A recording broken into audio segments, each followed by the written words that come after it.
প্রচুর মানুষ আছেন যারা কাঁচা শাকসবজি খান। তো আমার প্রশ্ন হচ্ছে, এই কাঁচা শাকসবজি খাওয়ার জন্য কি পেটে গ্যাস হতে পারে? কাঁচা শাকসবজি খেলে পেটে অনেক সময় গ্যাস হয়, কারণ ওই যেটা সেদ্ধ নয় বা হুম সিদ্ধ করা হুম নয়, হুম। সেটা হজম করতে কারো কারো ক্ষেত্রে অসুবিধা হয়। আচ্ছা। এবং যখনই হজম করতে অসুবিধা হয়, ওই আনডাইজেস্টেড ফুড মেটেরিয়ালস গুলো হুম ইন্টেস্টিনে যায় এবং সেখানে ইন্টেস্টিনাল ব্যাকটেরিয়া দিয়ে হুম ফার্মেন্টেশন হয়, তার হুম জন্য গ্যাস ফরমেশন বেশি হয়। তো যাদের গ্যাস ফরমেশন বেশি হচ্ছে তারা সবজিগুলো ভালো করে সেদ্ধ হুম করে খাবেন। হুম স্যালাড জাতীয় খাবার তারা একটু অ্যাভয়েড করতে পারেন, এবং মিল্ক প্রোডাক্ট বা ডেয়ারি প্রোডাক্টস অ্যাভয়েড করতে পারেন। এবং লাইট ফিজিক্যাল অ্যাক্টিভিটি, হাঁটা এবং কিছু ফ্রি হ্যান্ড এক্সারসাইজ তারা করতে পারেন। তাতে তাতে পেটে গ্যাস ফরমেশন হলেও সেই গ্যাসটা বেরিয়ে যাবে। আচ্ছা। তাতে তারা পেটের এই ফুলে থাকা, হুম হুম যেটাকে অ্যাবডোমিনাল ব্লোটিং বলি বা ডিস্টেনশন, হুম। সেটা অনেকটা কম হবে। আচ্ছা, অনেক সময় আমরা দেখেছি যে আহ, খাওয়া বেশি হয়ে গেলে বা গ্যাস হয়ে গেলে অনেকে কোল্ড ড্রিঙ্কস বা সোডা সোডা জাতীয় পানীয় খান, আবার অনেকে বিয়ারও খান। আবার কেউ কেউ আছেন একরকম স্যাশেতে একরকম ওষুধ পাওয়া যায় যেটা খেলে ঢেকুর আসে। এক্স্যাক্টলি। তো এই যে ঢেকুর আসে যেটা, তাতে নাকি তাদের গ্যাস বেরিয়ে যায়, মানে এটা কতটা সত্যি? আপনি যেটা বললেন, এই কার্বোনেটেড ড্রিঙ্ক আর হুম বিয়ার হুম দুটোতেই কার্বন ডাইঅক্সাইড আছে, হুম এবং সেগুলো আমাদের পেটে আরো ডিস্টেনশন করিয়ে দেবে, তাতে গ্যাসের প্রবলেম বেড়ে যাবে। হুম আর 2 নম্বর, আপনি যে শ্বাসের কথা বলছিলেন তার হুম মধ্যে বাইকার্বনেট আছে।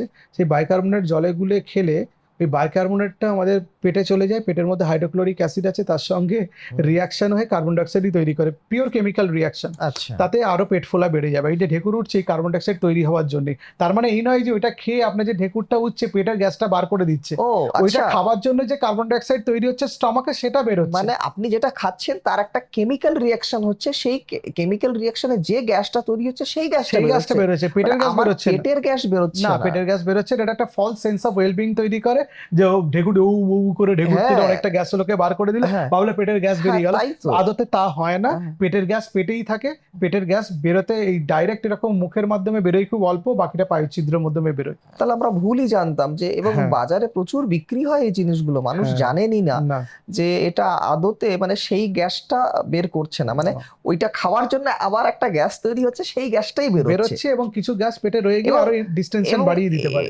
মানে এতে তো ক্ষতি, মানে উল্টে ক্ষতি, গ্যাস আরো বেড়ে যাবে। হ্যাঁ, এতে তো কার্বন ডাইঅক্সাইড বেশি তৈরি হচ্ছে, সবটাই তার মুখ থেকে বেরোবে না, কিছুটা ইন্টেস্টিনে গিয়ে আরো ডিস্টেনশন বাড়িয়ে দেবে। আচ্ছা।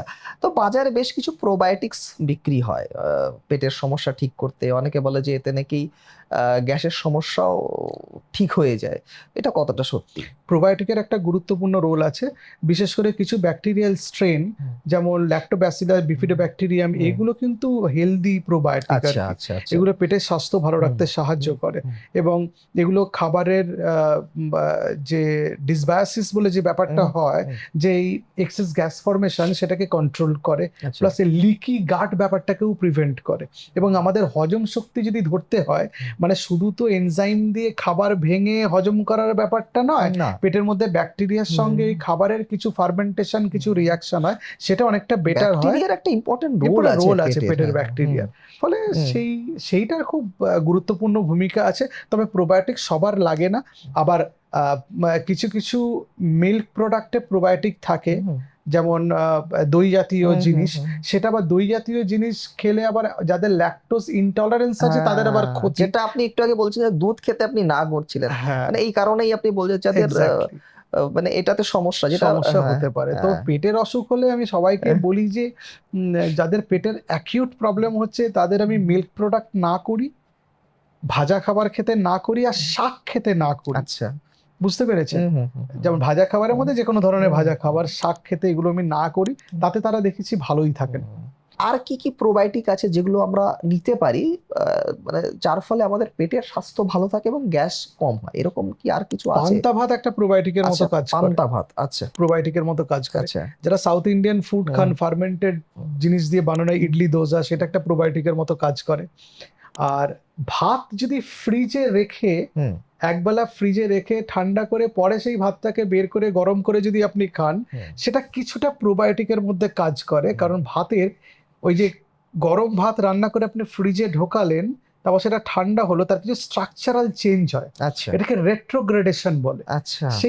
সেই ভাতটা অনেকটা ডায়েটারি ফাইবারের মতো বিহেভ করতে আরম্ভ করে, যদি আচ্ছা। তার মধ্যে কোনো ফাইবার নেই। আচ্ছা। এবং সেই ভাতটা খেলে সেটা হচ্ছে প্রিবায়োটিক হিসাবে কাজ করে, মানে প্রোবায়োটিকের খাবার হিসাবে কাজ করে, and that is actually healthy.